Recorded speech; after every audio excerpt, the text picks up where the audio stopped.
Trust మేనేజర్గా work చేస్తున్నాను. ఇంకొకసారి చెప్పండి సార్. నా పేరు శ్రీధర్ అండి. నేను ఈ సాయిబాబా రూరల్ వెల్ఫేర్ ట్రస్ట్కి మేనేజర్గా బాధ్యతలు నిర్వహిస్తున్నాను.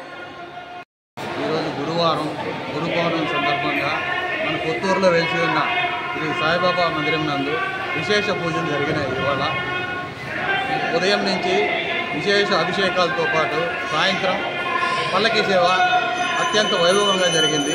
భక్తులు విశేషంగా హాజరయ్యారు. అదేవిధంగా హెల్త్ డిపార్ట్మెంట్ వాళ్ళు కూడా మెడికల్ క్యాంప్ పెట్టి ప్రజలకు ఎలాంటి ఇబ్బంది లేకుండా అన్ని సౌకర్యాలు కల్పించారు. అందరికీ భక్తజనులందరికీ గురు పౌర్ణమి శుభాకాంక్షలు తెలియజేసుకుంటున్నాను. ఇట్లు సాయిబాబా రూరల్ వెల్ఫేర్ ట్రస్ట్.